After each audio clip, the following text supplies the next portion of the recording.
¿Es el momento de comprar vivienda o no? ¿Es el momento de comprar casa o no? ¿Es el momento de acercarse al mercado a comprar una vivienda? Ojo a este gráfico de Lance Lambert con datos de Redfin que plantea la fotografía de que no es el momento de comprar vivienda.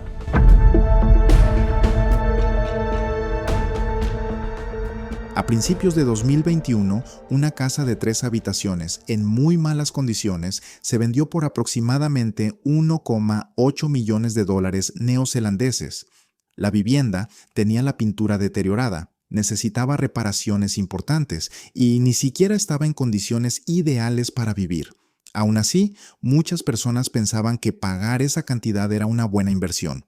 En ese momento, el mercado inmobiliario de Nueva Zelanda estaba viviendo uno de los mayores aumentos de precios de su historia. A principios de 2022, el precio promedio de una vivienda en Auckland rondaba los 1,4 millones de dólares neozelandeses. Para ponerlo en perspectiva, eso representaba aproximadamente 35 veces el ingreso anual promedio de una persona. Sin embargo, la situación cambió rápidamente. En los últimos años, los precios de las viviendas han caído de forma importante. A nivel nacional, los precios bajaron alrededor de un 16% desde su punto más alto. En algunas ciudades, como Wellington, las caídas llegaron hasta el 27%. Si además se toma en cuenta la inflación, la pérdida real de valor de muchas propiedades ha sido cercana a un tercio de su valor máximo. Como resultado, miles de compradores que adquirieron viviendas durante el auge del mercado ahora deben más dinero al banco de lo que realmente vale su propiedad.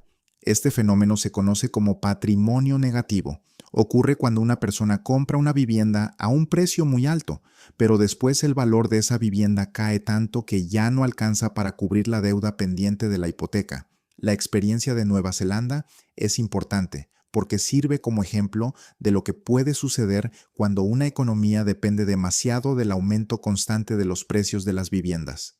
Durante años, muchas personas asumieron que las propiedades siempre subirían de valor y que comprar una casa era una forma segura de hacerse más rico. Durante décadas, muchos gobiernos implementaron políticas que ayudaron a mantener altos los precios de las viviendas. Entre ellas se encuentran ayudas para hipotecas, incentivos fiscales para propietarios y programas destinados a compradores primerizos. Aunque estas medidas se presentaban como una forma de facilitar el acceso a una vivienda, en muchos casos terminaron aumentando aún más los precios. Además, en muchas ciudades se dificultó la construcción de nuevas viviendas. Cuando hay pocas casas disponibles y mucha gente quiere comprar, los precios tienden a subir todavía más. El problema es que el aumento del precio de una vivienda no siempre significa que se esté creando riqueza real para la economía. Cuando una empresa recibe inversión, puede construir fábricas, desarrollar nuevos productos, contratar trabajadores y generar más actividad económica. Una vivienda, en cambio, no produce bienes ni servicios por sí sola. De hecho, las casas requieren mantenimiento constante. Techos, tuberías, sistemas eléctricos y otras partes de la propiedad necesitan reparaciones con el paso del tiempo. Lo que normalmente aumenta de valor no es la estructura de la vivienda, sino el terreno sobre el que está construida. El valor de ese terreno suele crecer debido al desarrollo de la comunidad. Por ejemplo, si se construyen nuevas escuelas, carreteras, estaciones de transporte o llegan nuevas empresas a la zona, la tierra se vuelve más valiosa. Es decir, gran parte del aumento de valor no proviene del esfuerzo del propietario, sino de las mejoras que ocurren a su alrededor.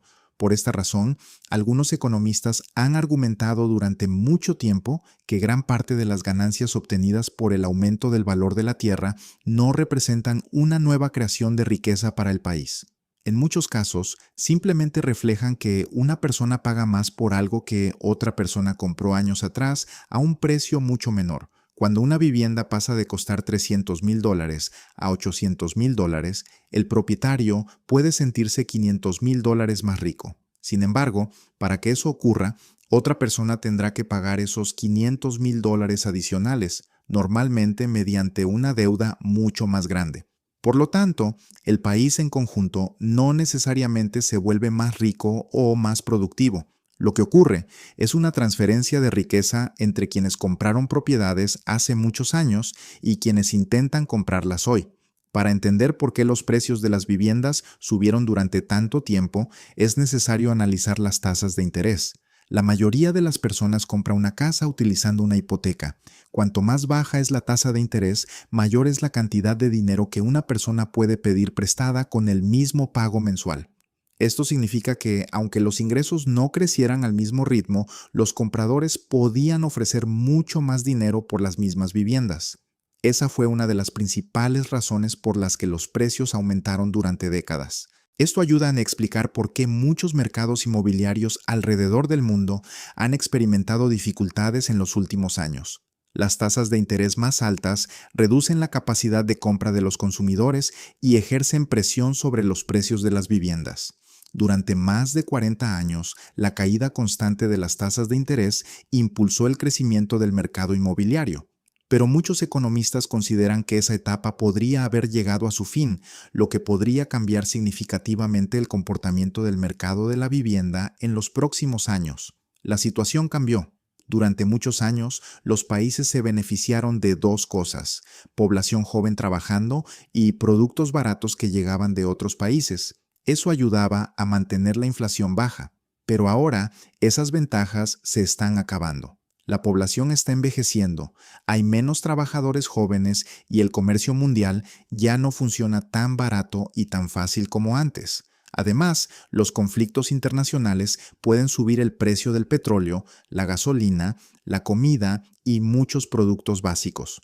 Por eso, los bancos centrales se ven obligados a mantener las tasas de interés altas. Su trabajo principal es controlar la inflación. Aunque las tasas altas golpeen al mercado inmobiliario, los bancos centrales no pueden bajar las tasas solo para proteger el valor de las casas.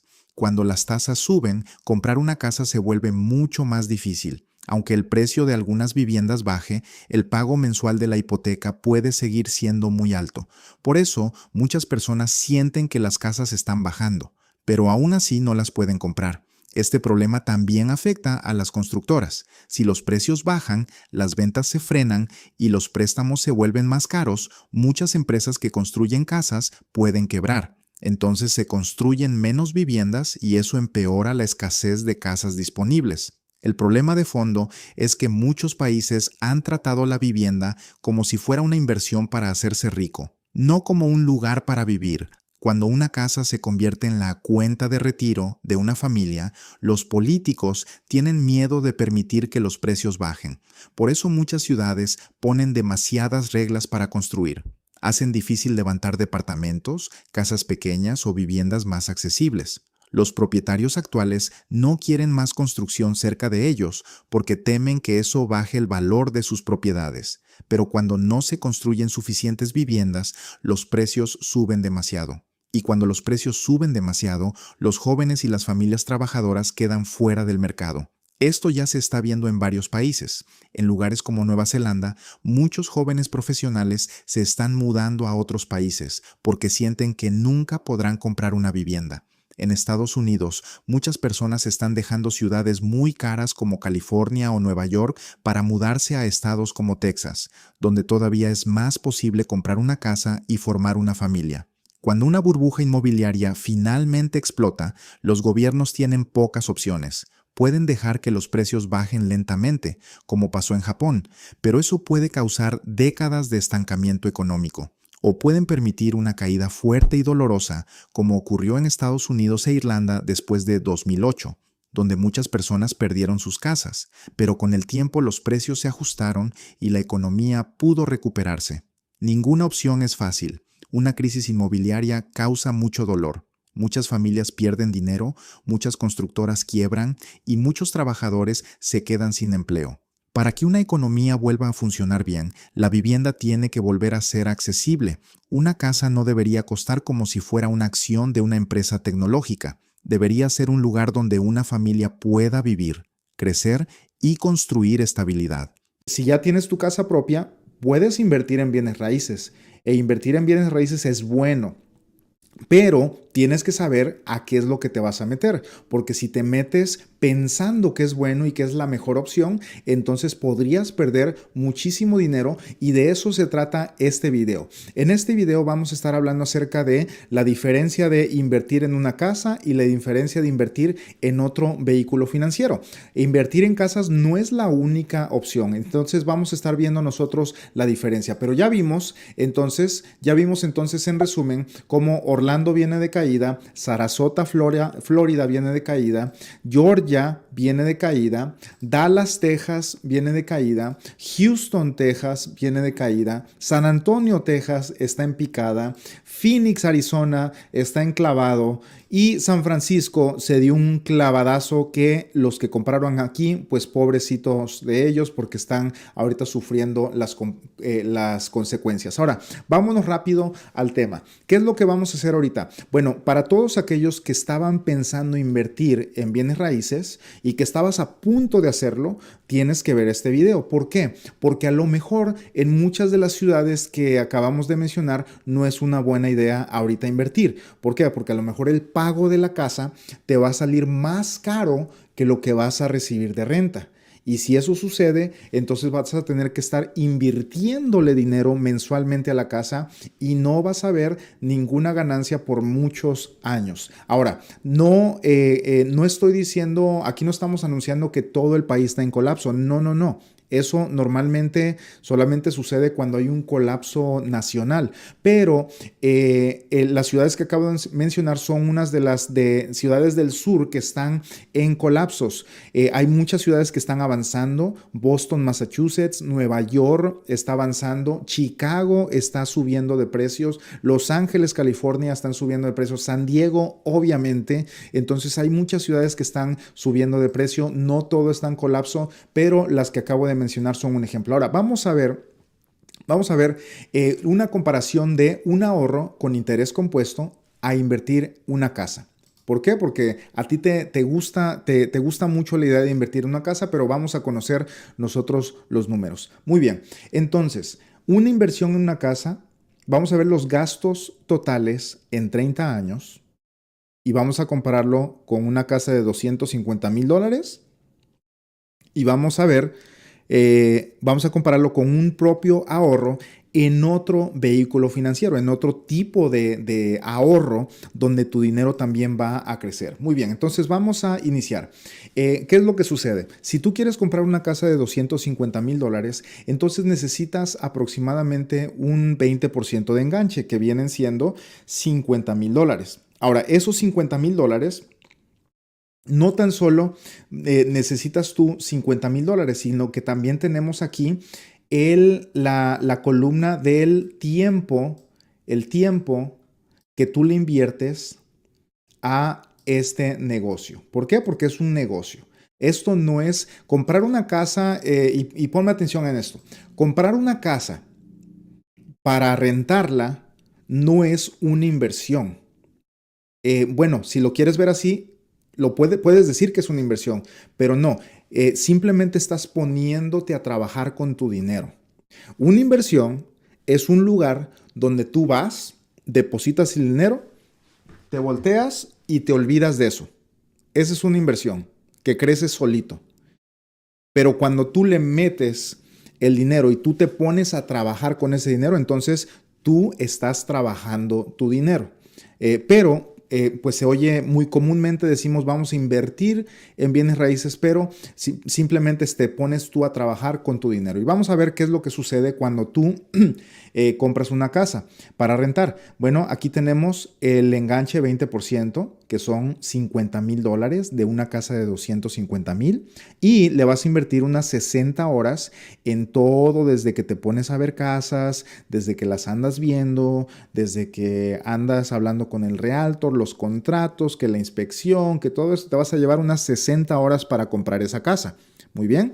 Y lo vamos a comparar con el ahorro. Entonces tenemos el tiempo, tenemos aquí la casa y tenemos aquí el ahorro con interés compuesto del que voy a hablar. Muy bien. Ahora, ¿qué más necesitas? Necesitas pagar los gastos de cierre. Los gastos de cierre, sucede esto, los puedes tú envolver en el precio de la casa y el precio te va a subir, los puedes negociar con el dueño, pero si tú tienes para los gastos de cierre, pues es mejor porque puedes entonces bajar el precio de la casa. Básicamente los gastos de cierre se pueden envolver ahí en el precio de la casa, pero aquí los puse. Los gastos de cierre en una casa de inversión son aproximadamente 3.5%. Aquí está. Y pues ahí no le puse que vas a invertir tiempo porque ya puse las 60 horas que vas a invertir en comprar esa casa.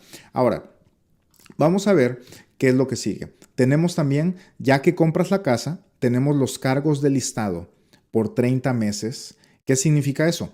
De que tú vas a comprar la casa. Después que la compras, tú necesitas ponerla en renta. Ahora, el error que cometen muchas personas es de que ellos solos quieren rentar las casas. ¿Y qué es lo que sucede? De que no tienen las herramientas para calificar a los inquilinos y luego es un problema que no pueden sacar a los inquilinos, especialmente si estás en una área woke, en una zona woke donde los jueces son liberales, donde el gobierno es liberal y donde defienden más al inquilino que a ti como dueño de la casa. Entonces, normalmente tú comprarías la casa y se la darías a un realtor o a una compañía que maneja casas de renta para que ellos la pongan en renta y te consigan un buen inquilino. Y eso sería la manera más segura de hacerlo. Ahora, para hacer eso, pues tienes que pagar aproximadamente en los 30 años, vamos a hacer cuentas por 30 años. En los 30 años tienes que pagar aproximadamente 30 meses de listado. O sea que ellos te van a cobrar el primer mes y normalmente vas a tener un inquilino cada año y, o sea, unos van a durar a lo mejor 2 años, 3 años, pero otros nada más van a durar 6 meses y más aparte ahorita vamos a ver los problemas que normalmente hay en promedio. Ahora, vamos a ver qué es lo que sigue. Meses no rentado. Entonces, a ver, aquí en los cargos de listado te vas a gastar aproximadamente 180 horas. ¿Por qué? Porque tú tienes que ir a limpiar la casa. El realtor no va a ir a limpiar la casa. El realtor, si algo está mal con la casa, no lo va a ir a hacer. Él no va a ir a cortar el pasto. Ellos solamente van a publicar la casa para venderla. Y tú tienes que invertirle como unas 180 horas en los 30 años. Invertirle como unas 180 horas en el mantenimiento, cortar el pasto, limpiarla y todo eso que no estoy poniendo esos gastos aquí. En total, en 30 años, tú te vas a gastar aproximadamente $60,000 en pagarle al realtor para que la ponga en renta 30 veces en los 30 años y te vas a gastar aproximadamente 180 horas en que esto suceda. Muy bien. Ahora, después de eso, tenemos nosotros los meses no rentados, que son aproximadamente unos 45 meses. Cuando tu realtor pone la casa en renta para conseguir un inquilino, normalmente va a estar un mes y medio mínimo. Mes y medio va a estar en el mercado. O sea que la pones el primero del mes y de ahí en lo que el inquilino, en lo que vienen las aplicaciones y llega todo, el inquilino ya va a mudarse a la casa hasta el próximo mes como a mitad de mes. O si no, pueden ser hasta 2 meses. Entonces, todo ese tiempo muerto tienes que contarlo. No puedes tú pensar que vas a invertir en una casa y que va a estar el 100% del tiempo rentada. Eso no existe. Aquí hay un término en real estate que se dice vacancy rate, que viene siendo el porcentaje de tiempo que la casa va a estar desocupada y eso es normalmente un mes y medio por año, lo que equivale a 45 meses en todos los 30 años que tú vas a ser dueño de la casa. Ahí vas a tener que invertirle unas 270 horas. ¿Por qué? Porque tienes que ir a cortar el pasto, tienes que ir a arreglar la casa, tienes que ir a limpiarla, tienes que, no sé, que alguien quebró una ventana y que se metió un gato ahí, y que hay un animal muerto y que todas esas cosas suceden. Y en los 30 años vas a gastar aproximadamente $90,000 en eso. ¿Por qué? Porque esos meses tú sabes, adivina quién va a dar el pago de la casa. Tú vas a dar el pago de la casa cuando esos inquilinos no estén ocupando la casa y van a ser aproximadamente 45 meses en todos los 30 años. Más aparte, vas a pagarle al realtor el primer mes, ya que el inquilino pague su primer mes. Entonces, ahí ya van todas estas cifras incluidas aquí. Muy bien. Ahora, ¿qué es lo próximo? Bueno, tienes que los meses no rentados, que son aproximadamente 45 meses por los 30 años, tienes que pagar luz, agua, internet en los meses caídos, que son aproximadamente $150 por mes. Eso lo multiplicamos por 45 meses y estamos hablando de que son aproximadamente $6,750. Y eso tú lo tienes que pagar. Y esto es lo que muchas veces no te comentan cuando quieres comprar una casa de inversión. Ahora, ¿por qué lo tienes que pagar? Bueno, ahora en día las cosas están más aceleradas. No basta solamente con tener el agua y la luz prendida. Debes de tener el agua prendida, debes de tener la luz prendida, porque cuando vayan los inquilinos a ver la casa, a ver si esa es la casa que ellos quieren rentar, si no tienes el aire acondicionado prendido, no van a querer rentar la casa. Si no tienes el agua, se va a hacer una mancha en la taza y la casa se va a empezar a deteriorar. Y después, 2 meses después que quieras prender el agua, puede haber un problema y puede haber una fuga. Eso pasa bastante. Entonces debes de mantener el agua, la luz y el internet, porque ahora hay que cuidar las casas con todo el vandalismo que hay, y a lo mejor vas a poner una camarita y ahí vas a estar gastando aproximadamente $150 al año. Ahora, ¿qué más vas a gastar si compras una casa para rentar? Si durante los 30 años, esto es algo que nadie te lo va a decir más que yo, vas a tener aproximadamente 3 evicciones en los 30 años. Y cada evicción te va a tomar aproximadamente 5 meses para sacar a esos inquilinos.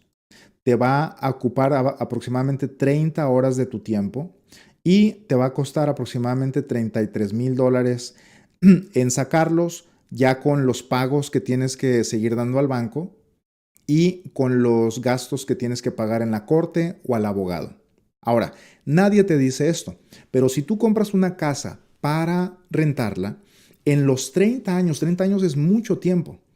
En esos 30 años van a existir por lo menos 3 personas, por muy bien que tú los filtres, aunque se la des a una compañía de mantenimiento, aunque se la des a una empresa que se dedica a eso, en 30 años de tantos inquilinos te van a salir 3, uno cada 10 años, que no se va a querer salir, y en lo que no se sale no te va a dar los pagos mensuales. Y tú tienes que pagar eso al banco. Y normalmente mínimo son 5 meses para que tú puedas sacar a esa persona. Entonces tú tienes que pagar todos los pagos del banco y después tienes que ir al juez y meter la aplicación. Aquí en Texas cuesta aproximadamente unos $400 si tú haces el trabajo, pero casi siempre te recomiendan que vayas con un abogado. Al abogado le vas a pagar unos $2,000, $3,000, pero los vas a sacar más rápido. Y a lo mejor te vas a ahorrar un pago de $2,000 que tenías tú en el préstamo de la casa. Entonces, esto va a suceder por muy bueno que seas. No lo podemos evitar, son estadísticas simplemente.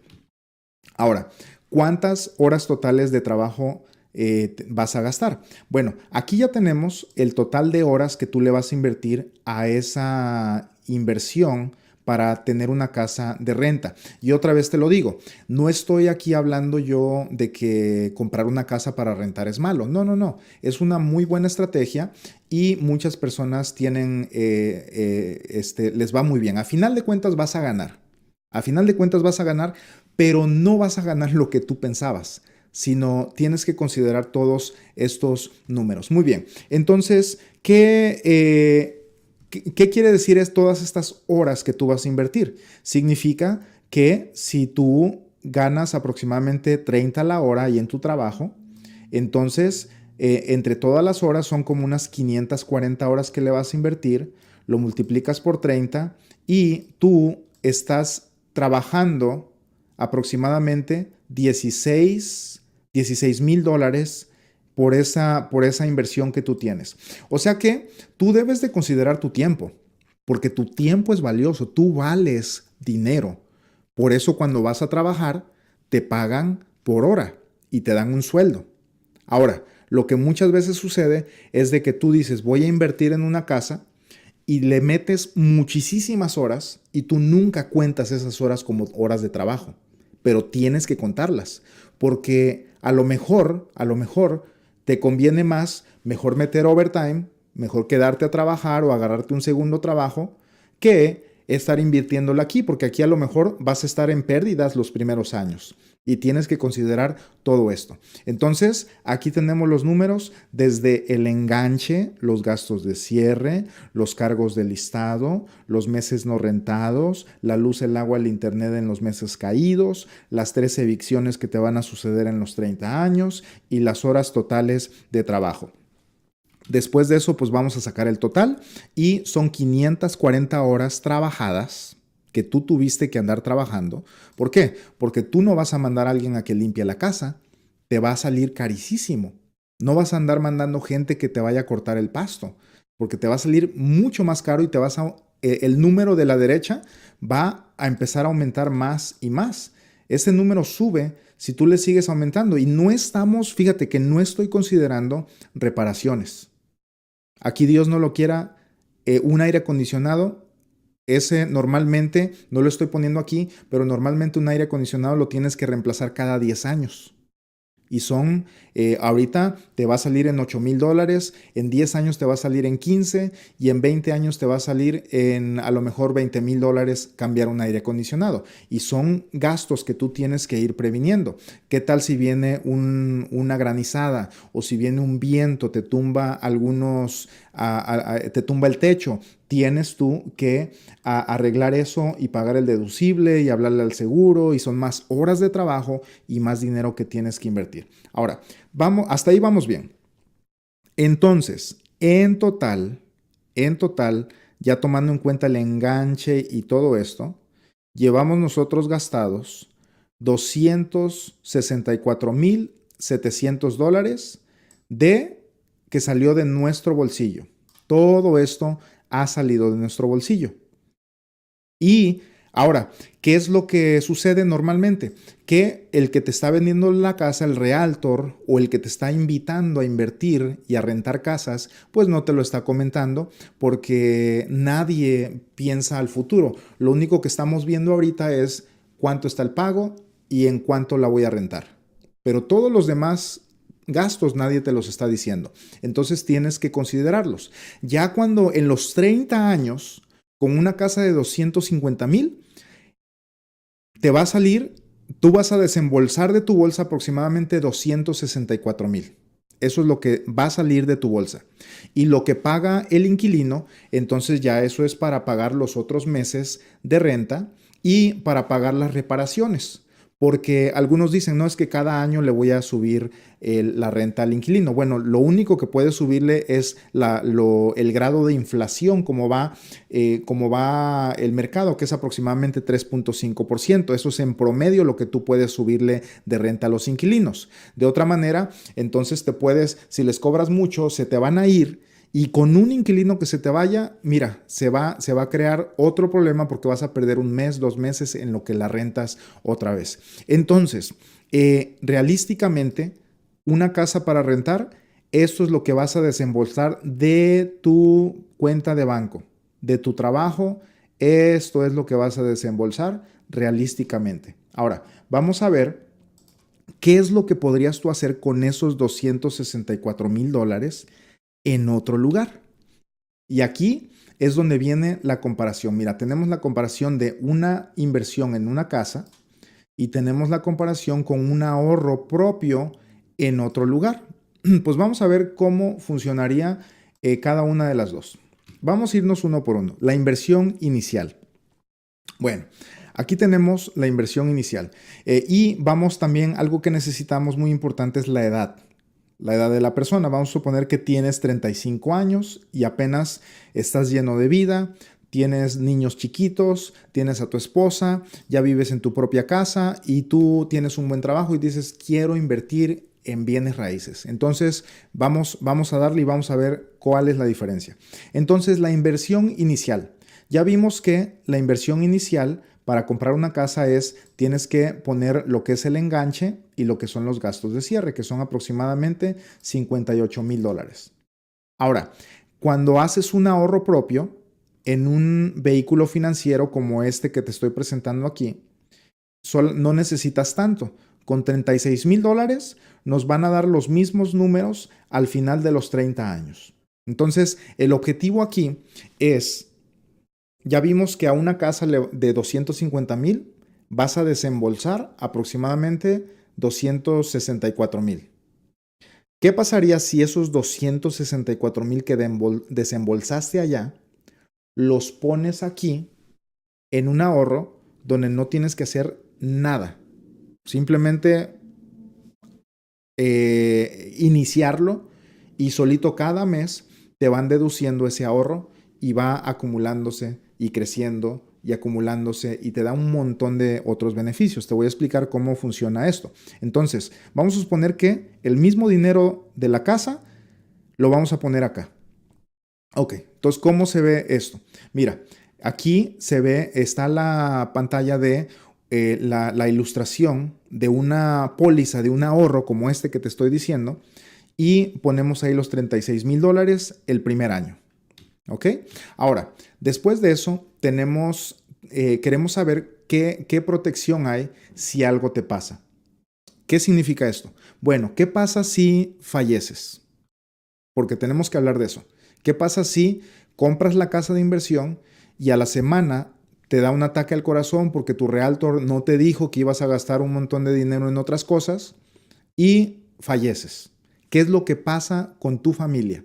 Bueno, ellos los vas a dejar en un problemón porque ellos no saben cómo manejar la casa.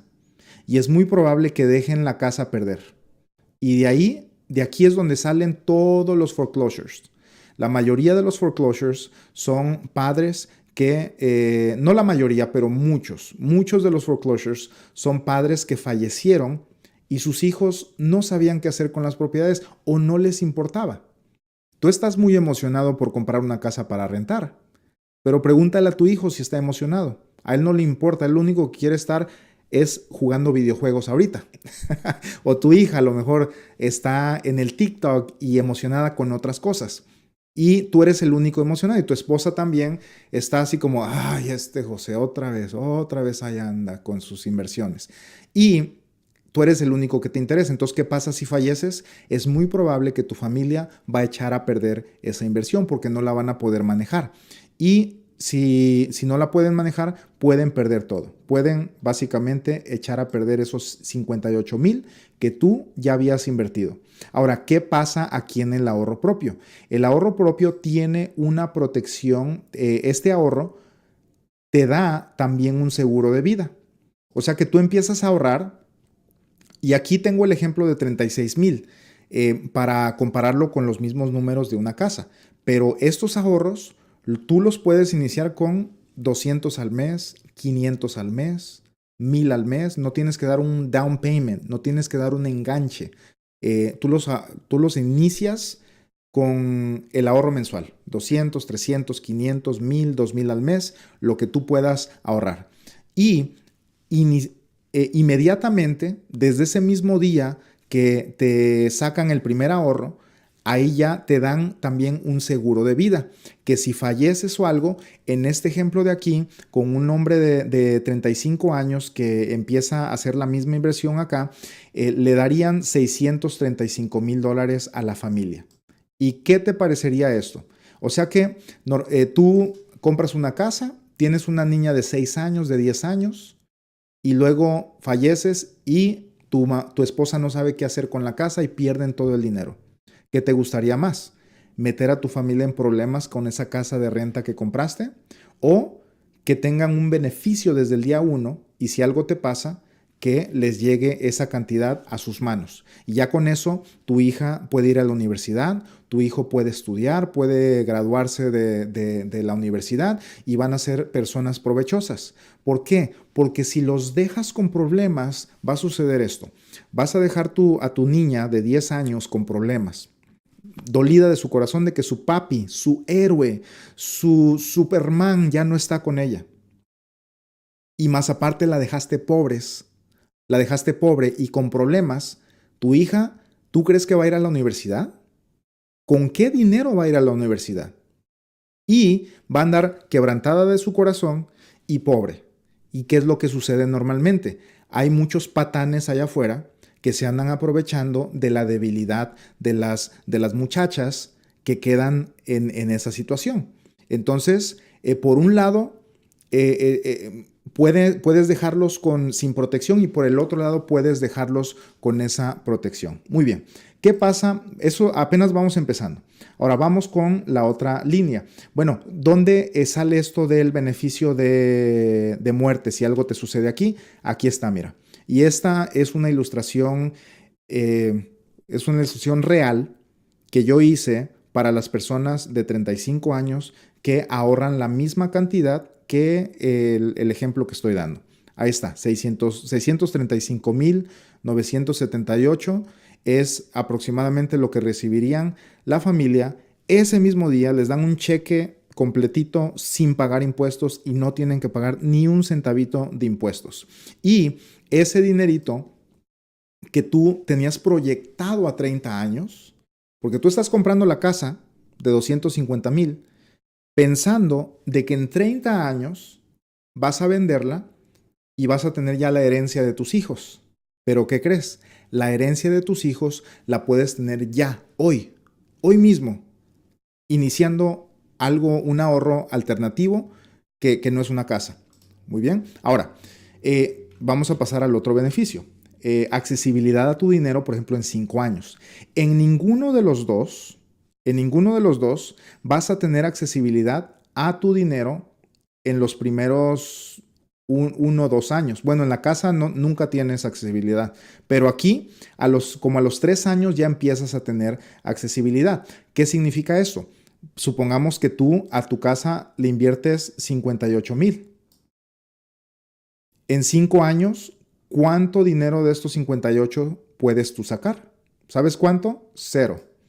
En 5 años no puedes sacar nada. Tienes que vender la casa y como todavía no tiene equity, no vas a ganar nada, vas a perder porque tienes ahora que pagar comisiones y va a ser algo terrible. O sea que mucha gente se mete con dinero, traen poquito dinero para invertir para una casa, andan muy apretados de dinero y lo que sucede es de que en 5 años no pueden vender necesitan dinero urgentemente porque sucedió algo y la casa todavía no tiene el valor suficiente para sacarle.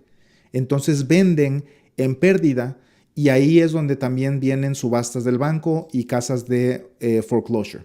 Ahora, en 5 años, ¿qué accesibilidad tienes tú si tienes una casa? 0. Si quieres dinero, tienes que vender. Y aquí, en el ejemplo de esta persona de 35 años que ahorra una cantidad similar, vamos a ver cuánto tenemos aquí. Aquí tenemos $61,000 que tú puedes acceder sin pagar impuestos. Tú simplemente llamas y a los 2 días te depositan hasta el 90% de esto. Es hasta el 90% de esto porque si sacas el 100%, entonces se cancela la póliza. Ahí está. Se cancela el ahorro. Muy bien. Ahora, después de esto, ¿cuál es el otro beneficio? Bueno, la protección contra enfermedades. Si te enfermas, o sea, hay varios tipos de enfermedades. Están las enfermedades terminales. Eso significa que el doctor te da 12 meses de vida y ya te da un diagnóstico de que vas a fallecer. Enfermedades críticas y enfermedades crónicas también. Entonces, si tú tienes una casa y te enfermas, ¿qué es lo que vas a pasar? Bueno, vas a meter en problemas a tu familia. Y no puedes sacarle nada a la casa.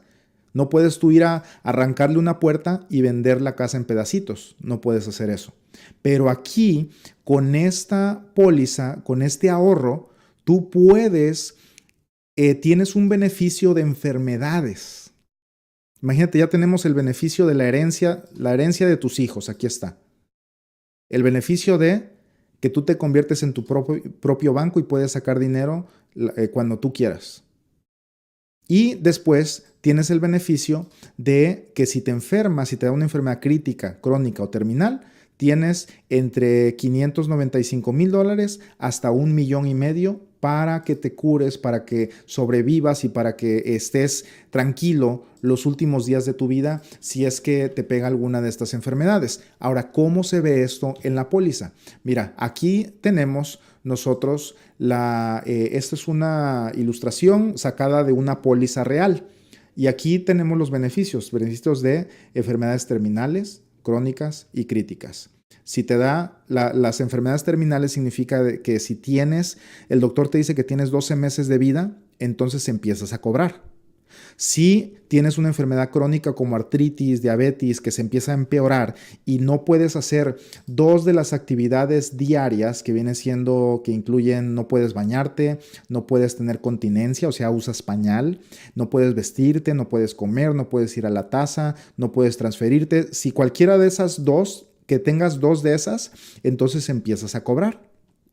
Pero si te da una enfermedad crítica como SIDA, como anemia, te quedas ciego o te da cáncer o te da cualquiera de estas enfermedades, ataque al corazón, una parálisis, una embolia, te da cualquiera de estas enfermedades, tú empiezas a cobrar.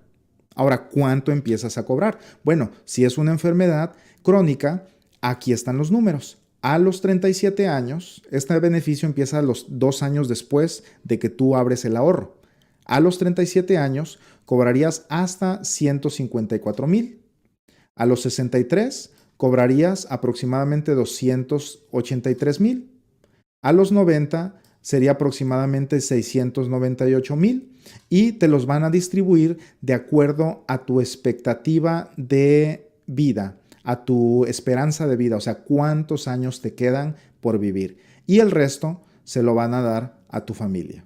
El resto se lo queda tus beneficiarios, tu hija, tu hijo, por las personas que tú amas, para que ellos se queden bien tranquilos sin problemas económicos. Ahora, si te pega una enfermedad crítica, entonces aquí a los 37 años, 2 años después de que abres el ahorro, te darían máximo hasta 579, a los 63 te darían hasta 1,000,000, a los 90 te darían hasta 1,5 millones y aquí así es como ellos te lo van a distribuir, dependiendo la esperanza de vida, y el resto se lo dan a tu familia para que tu hija termine la universidad y pueda hacer su vida y no venga un patán a querer aprovecharse de ella y a querer aprovecharse de la debilidad, del dolor de que tú ya no estás. Ahora, si son enfermedades terminales, ahí están los beneficios. Una enfermedad terminal, o sea, el doctor te dice que te quedan 12 meses de vida, entonces puedes tú cobrar hasta pues toda la póliza. Básicamente puedes cobrar toda la póliza, pero si en la póliza ya acumulaste mucho dinero, como aquí, esta persona de 35, si llega a los 90 años va a tener millones. Cobra 1,5 millones y le queda 1,400,000 para su familia. Imagínate cómo puedes tú cambiar la vida de tu familia. Y este ahorro que lo estoy comparando con una casa, mira, con los dos, con la casa o con este tipo de ahorro, tú vas a dejar muy bien a tu familia. Pero imagínate, si todos tuviéramos un ahorro como estos, todos los hispanos, pasaríamos de ser la clase pobre de Estados Unidos, porque los hispanos lamentablemente somos la clase más pobre de los Estados Unidos, somos los que ganamos 20,000, 25,000, 30,000 dólares, pasaríamos de ser los más pobres a los ricos de Estados Unidos. Automáticamente, si todos los hispanos hiciéramos esto, llevaríamos a la raza hispana de la pobreza a la riqueza en una generación. En una generación podemos hacer esto. En 40 años, una generación se mide, en la Biblia dice que una generación son 40 años. Entonces, así es como lo estoy midiendo. Ahora, vamos a pasar a más beneficios, porque aquí no se acaba esto. Vamos a ver qué es lo que pasaría con nuestra inversión en los 30 años. En los 30 años, nosotros en la casa, como ya te dije, vamos a invertirle de nuestro bolsillo aproximadamente 265,000 y aquí en este ahorro la misma cantidad, 265,000. ¿Por qué? Porque en este ahorro pues vamos nosotros ahorrando mensual y en la casa vamos nosotros gastando conforme van saliendo los problemas. O sea, tú compras una casa de renta, tu realtor no te dijo pero van a salir 1 millón de problemas y cada vez que sale un problema tienes que desembolsar, tienes que desembolsar y estás desembolsando y más y más y más y más. Entonces, en lugar de estar con esos ataques de pánico de que, ay, ya nada más estás esperando la mala noticia, qué es lo que le pasó a la casa, qué le pasó al inquilino, ya se me salió, ya es fin de mes y ya es primero, ya es segundo, tercero, ya es el quinto día del mes y no recibo la renta y estás tú con esos nervios y ese dolor en tu corazón. Todo eso lo puedes eliminar y simplemente que te saquen el ahorro mensualmente de tu cuenta de banco. Entonces, en los dos invertimos o metimos la misma cantidad. Pusimos a trabajar la misma cantidad. Ahora, ¿qué pasa? ¿Cómo se ve aquí en la póliza? Mira, aquí están. Con este ejemplo, a los 30 años ya le pusimos $262,000, que es muy similar a lo que le invertimos a la casa. Ahora, ¿qué pasa con las ganancias totales en papel? ¿Cuánto tenemos después de los 30 años? Bueno, existe una ganancia que se llama la ganancia en papel. Eso significa que es simplemente lo que vale nuestra alcancía o lo que vale nuestra inversión o nuestro ahorro. Pero es muy diferente, las ganancias en papel son muy diferentes a las ganancias ya realizadas. La ganancia realizada es ya cuando tienes el dinero en la bolsa. Entonces, en una casa que ahorita la compras por $250,000, en 30 años va a valer aproximadamente $701,000. Ahora, ¿cómo saqué este número? Pues lo saqué con la inflación. Porque las casas son el mejor termómetro para medir la inflación. Las casas van midiendo la inflación y si tú ves las ganancias que han tenido las casas a través de los años, es la misma ganancia que ha tenido la inflación, exactamente alrededor del 3.5%. Entonces, una casa que hace 30 años costaba $250,000, ahorita cuesta $701,000 y ahí está tu ganancia en papel. ¿Y cuánto tienes aquí en la póliza? Aquí tienes un poquito menos, pero ahorita te vas a impactar de lo que vas a ver aquí. Muy bien, entonces aquí tenemos las ganancias en papel y mira, aquí tenemos la ganancia en la póliza. Ese es dinero disponible que tú puedes sacar. Muy bien. Ahora, vamos a ver cuánta accesibilidad tienes tú a los 30 años. Si tú quieres sacarle dinero a estos 701,000 en 30 años, tienes que venderla. Tienes que venderla. Tienes que venderla. Así de fácil.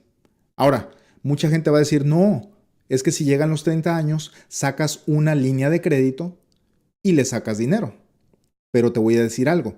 Si tú calificas para que te den una línea de crédito, eso quiere decir que ganas muy bien. Y si ganas muy bien, ¿para qué vas a necesitar dinero? Normalmente lo que sucede todos los días, y yo hablo con gente todos los días, normalmente lo que sucede es, llegan los 30 años y el dueño de la casa dice, necesito dinero, necesito sacarle dinero a la casa. ¿Por qué? Porque no tienen dinero, porque están necesitados de dinero. Entonces van al banco y el banco se da cuenta que no ganan lo suficiente para una línea de crédito. No tienen pruebas de ingresos. Entonces, por esa misma razón de que no tienen dinero y están necesitados, el banco no les va a prestar. Entonces, normalmente tienen que vender. Pero, ¿qué pasa aquí en la póliza, en este ahorro? En este ahorro no tienes tú que vender. Aquí puedes retirar hasta el 90% de lo que está en esta columna. O sea que si a los 60 años tienes 471 aproximadamente, tú puedes retirar hasta el 90%, que viene siendo como unos 420,000. Vamos a suponer que ya tienes 73 años, ya tienes 1,000,000, puedes retirar hasta $900,000. Y esto pues sigue avanzando. Muy bien, y tú lo puedes retirar y después meterlo ahí. Lo vas a sacar como un préstamo y tú simplemente sigues dando tus ahorros. Aquí seguirías dando tus ahorros que son aproximadamente 630 al mes. Ahí está. Muy bien. Ahora, ¿qué pasa ahora con cuando los costos para sacar el dinero? Recuerda que yo te dije que tú tienes una ganancia en papel de $701,000. Pero si vendes, si tú necesitas el dinero y necesitas vender, entonces vas a gastar 10% en las comisiones, gastos de cierre, compañía de título, póliza de título y todos los gastos que tienes tú para vender una casa es aproximadamente el 10%. Más aparte, como es una casa de inversión, el gobierno va a estar ahí en primera línea para quitarte un 20% de esa ganancia. Entonces te van a tumbar el 30% aproximadamente, que son unos $210,000. $210,000, a esos $210,000 diles adiós. Y esos son entre comisiones, realtors, compañías de título, impuestos y todo, ahí se te fueron $210,000. Entonces, la ilusión de que tu inversión costaba 700, la ilusión de que tu inversión costaba 701 es simplemente una ilusión. ¿Por qué? Porque es 700,000 en papel, pero si vendes ya no tienes 700, ya tienes como unas 400 y algo. Muy bien. Ahora, en el ahorro, ¿cómo funciona esto? Si tú quieres retirar, ¿cuánto te cobran? ¿Quieres ver cuánto te cobran? Nada. No tienes que pagar impuestos. Y el dinero te lo deposita porque es tu dinero. Ahora, ¿por qué no tienes que pagar impuestos? Porque este vehículo financiero, este ahorro, es una canasta que tiene muchos beneficios. Ya te los mencioné. Tiene el beneficio de la herencia de tus hijos. Ahí está la herencia. Si tú lees la Biblia y eres creyente, tú sabes de que Dios nos manda a dejarles una herencia a nuestros hijos, y los judíos, por eso es una raza que tiene miles de años en esta tierra, y ellos no van a ser, nunca los van a poder destruir. Primero, porque son el pueblo escogido de Dios, y segundo, porque la estrategia financiera de ellos hace que los hijos sean más grandes que los padres, y luego esos hijos, sus otros hijos son más grandes y más ricos y más poderosos, y ellos tienen una estrategia de dejarle una herencia más grande a sus hijos que Dios se las mandó en el Antiguo Testamento. Entonces, en esta canasta de beneficios de ahorro que te estoy diciendo, tú tienes la herencia de tus hijos, tienes protección contra enfermedades terminales, críticas y crónicas, tienes el crecimiento de tu dinero con los mercados, tienes eliminación de riesgo, tienes beneficios de impuesto, que es lo que estamos viendo aquí, y tienes liquidez. O sea que no tienes que esperar a que estás viejito para retirar. Tú, si a los 5 años ya acumulaste algo, ya puedes retirar ese dinero para cualquier cosa que lo necesites. Muy bien. Entonces ahí están los códigos del IRS que le dan el beneficio a este vehículo financiero, que está clasificado como un seguro de vida. Pero no es un simplecito seguro de vida, no es nada de eso. Un seguro de vida regular, tú lo compras, en 10 años ya expiró, o en 20 años ya expiró. Te tienes que morir rápido con un seguro de vida típico, porque esos se expiran y si no te moriste, entonces ya perdiste. Es como un juego de que tómala o déjala. Ahora, aquí ya vimos entonces los costos para vender la casa. Y básicamente durante los 30 años tu dinero está atorado. Está totalmente atorado tu dinero aquí. Por eso tú has visto que yo no soy de la idea de comprar casas en efectivo.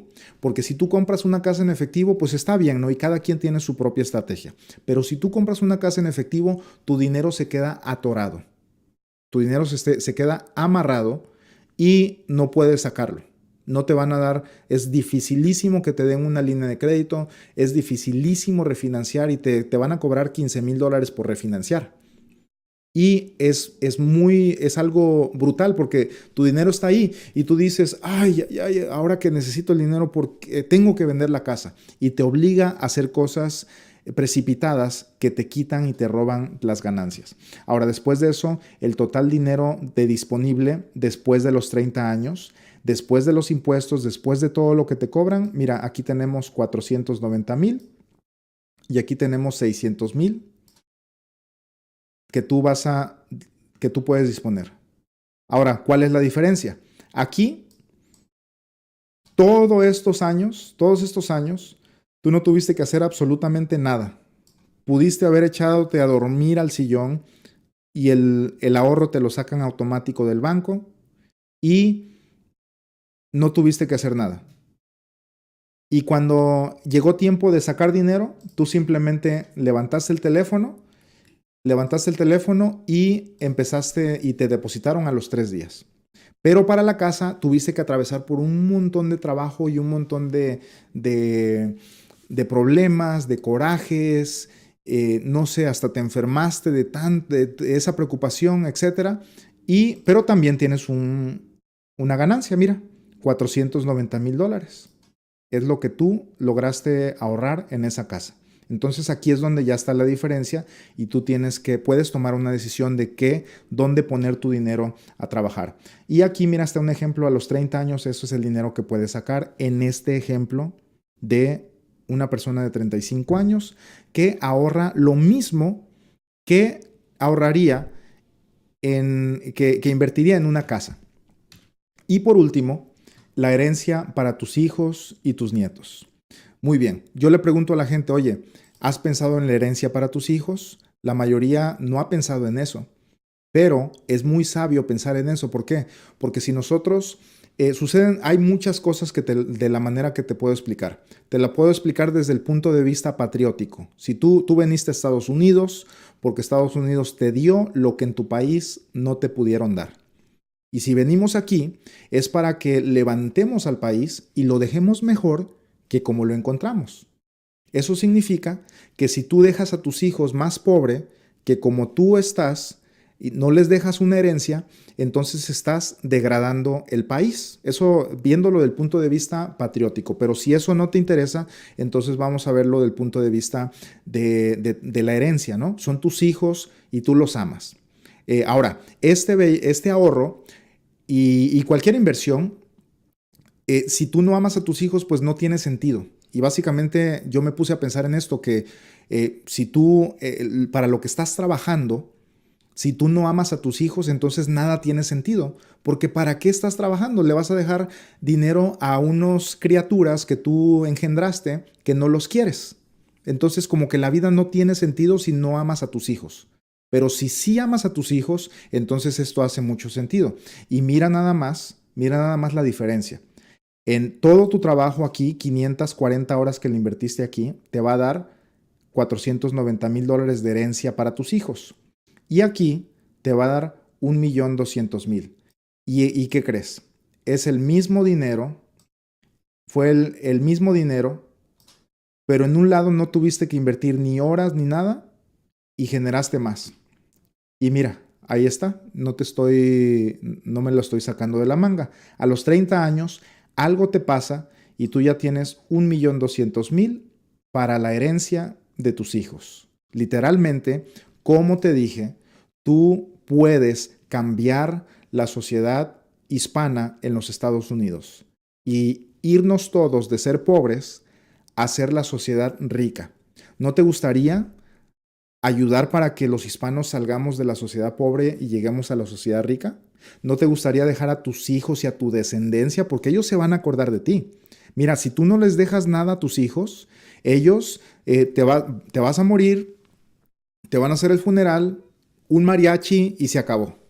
Para la otra Navidad ya no se van a acordar de ti.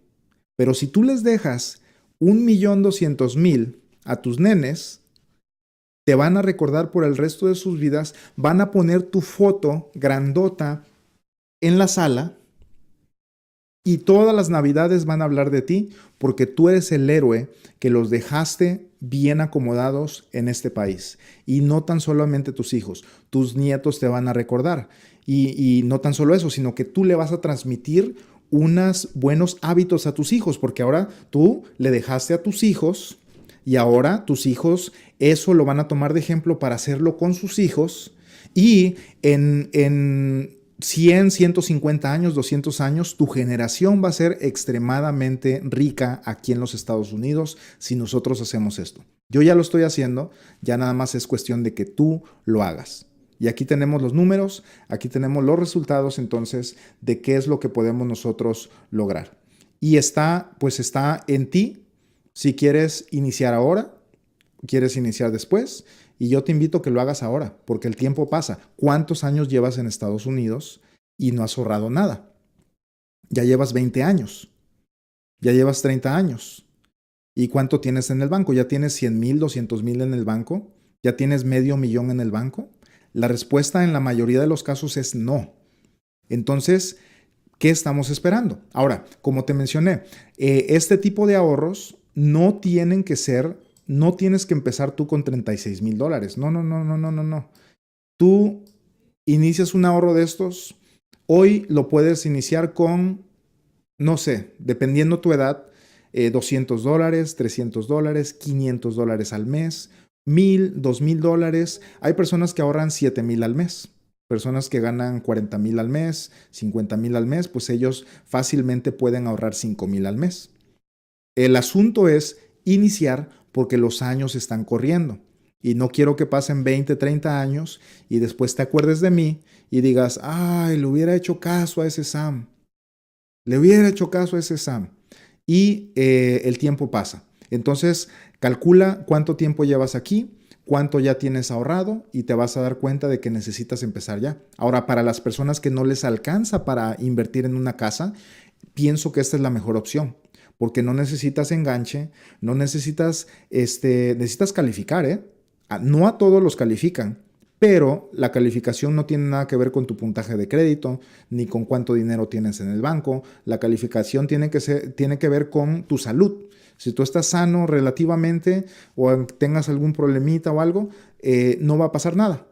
Si tienes un problema ya grave, entonces ya a lo mejor no te van a calificar. Y esa es otra cosa. Tú puedes decir, me voy a esperar para el otro año porque voy a agarrarme otro trabajo, voy a hacer esto, otro. Puedes esperarte, pero ¿qué sucede? Que si te enfermas de aquí a un año, te pega algún cáncer, alguna enfermedad, van a pasar dos cosas. Ya nunca te van a querer asegurar. Y número dos, no vas a tener ninguna protección para tu vida. Entonces, el tiempo siempre es ayer. Ayer teníamos que empezar a ahorrar, ayer teníamos que empezar a protegernos, ayer teníamos que empezar a invertir y si tú lo que quieres hacer es invertir en una casa, pues bueno, pienso que estos números son muy realistas, los puedes tú aplicar en las inversiones que vas a tener y de todos modos vas a ganar. ¿Por qué? Porque el tener una casa te va a dar un orgullo muy grande. Tú vas a una fiesta un fin de semana y les dices que tienes una casa o dos casas o tres casas de renta y la gente te va a ver con los mejores ojos, te van a ver como el inversionista, te van a ver como el Donald Trump de la familia. Ahora, si tienes un ahorro, pues nadie sabe qué es eso, nadie te va a hacer caso, solamente tú sabes que tienes los millones ahorrados. Entonces, esa podría ser una diferencia, el orgullo de pues presumirlo a la familia, porque sí, una persona que tiene 3, 4, 5 casas se escucha muchísimo mejor a que les digas, no, pues yo tengo un ahorrito ahí en un lugarcito. Nadie le importa un ahorrito, todos quieren ver algo físico, pero no siempre las cosas físicas es lo que nos da más. Entonces, yo te invito a que empieces ya. No dejes pasar otro día y si tú quieres empezar tu ahorro, ve a la descripción del video y de hecho aquí los que están aquí en el chat se los voy a poner aquí para que si quieren iniciar un ahorro como estos pues lo puedan empezar. Entonces ahí lo tenemos. Pedro Barajas dice, no, Giovanni dice, me has hecho reír. Pondrán tu foto grandota. Suena hasta interesante, está bien la idea. Así es. Van a poner tu foto grandota. ¿Qué pasa si tienes 50 años? Sí se puede. Yo tengo clientes que hasta de 62 ya se ven bien los números. Y los que tienen 70, hasta estoy atendiendo a un cliente ahorita que tiene 79 años. y todavía podemos armar algo. Obviamente ya no da tiempo de hacer millones, ya no da tiempo. Si tienes, yo digo, si tienes 30, de 30 a 40, todavía podemos pegarle al millón. De 30, de 20, 30, 40, todavía podemos llegarle al millón para que dejes a tus hijos millonarios. Ya de 40 para arriba, ya empiezan a bajar los números, pero también, si tienes $2,000 para ahorrar, aunque tengas 50, esa cosa va a avanzar muchísimo y vas a acumular bastante y puedes pegarle al millón. Entonces todo depende de tu edad, depende de cuánto puedes tú ahorrar. No nos dicen, nos prohíben que le llamemos inversión. Esto no es una inversión, tampoco es un simple seguro de vida. Esto es un ahorro con beneficios. Un ahorro con beneficios. Entonces, familia, muchas gracias por estar aquí. Los voy a dejar con esto y nos vemos hasta la próxima.